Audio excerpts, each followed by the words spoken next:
Hello and welcome to our little film podcast on what is really happening around us in Isla Vista on Chumash land. We are your hosts. My name is Kai, pronouns she, they, and I am a fourth year undergraduate currently living in Isla Vista with Isaac. Hey y'all, I'm Isaac, he, they, and I am also a fourth year student living in Isla Vista. Have you ever wondered what Isla Vista really was a few years ago before students made up the population in greater amounts? How about how students are doing during the COVID-19 pandemic? The population of Isla Vista, California, also has been seen to climb since the start of 1953, when the UC Santa Barbara campus moved to its current location and campus housing facilities had a limited amount of housing, so students began to live in private-owned residences. Since the 1970s, Isla Vista communities have been exposed to living conditions of overcrowding, rent hikes, and limited protections from Isla Vista landlords. UCSB plays a large role in this influx, and more students in IV itself has caused a displacement of families in Isla Vista, such as Latin families who have faced mass evictions since 1998. These mass evictions have been common to create room for more students who can pay higher rent, which is what landlords look for. During this pandemic, housing insecurity includes the exacerbated economic inequalities in Isla Vista, particularly affecting low-income students, and have strained relationships with housemates due to quarantine protocols. Housing insecurity encompasses many barriers that tenants face, such as overcrowding, having trouble with paying living expenses, forced evictions, and frequent moving.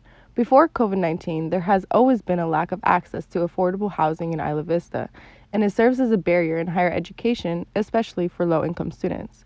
To gain insight on students' experiences with employment and housing, I conducted a research survey and it received a total of 100 student responses. The subleasing process in Isla Vista poses multiple problems for students facing economic barriers amidst the pandemic. One student commented that they could not make rent payments along with money they already owed, which made them vulnerable to eviction.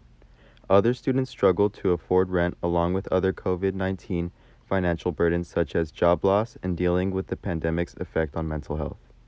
Other students voiced concerns about the health and safety of Isla Vista and anti-maskers.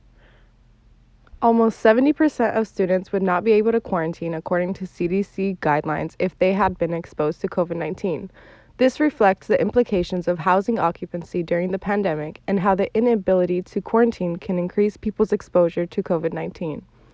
On top of housing situations and relationship strain due to the pandemic, students have experienced major job and income loss, which has also increased stress amongst students.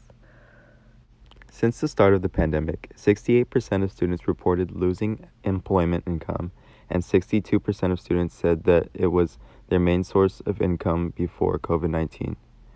To take a closer look into how students' identities intersect with class, in my research study, it was found that low-income students had a 43% higher rate of losing their employment and income in comparison to students who are not low-income. Overall, the research showcases how COVID-19 has impacted students' housing, livelihoods, and employment by inflicting additional mental stress on students. It raises the question, how will this affect student retention rates and enrollment this upcoming year in Isla Vista?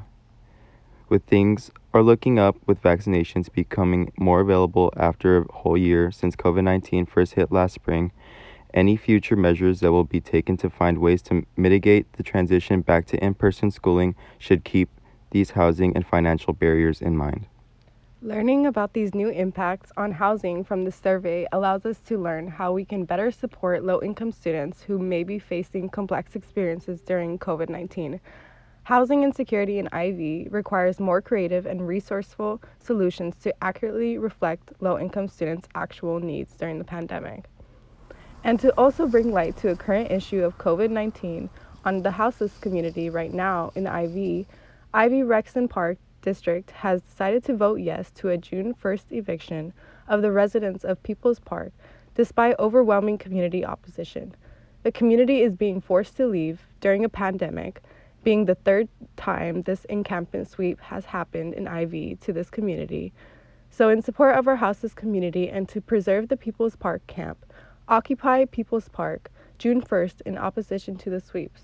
Stop the sweeps and help our neighbors. Thank you.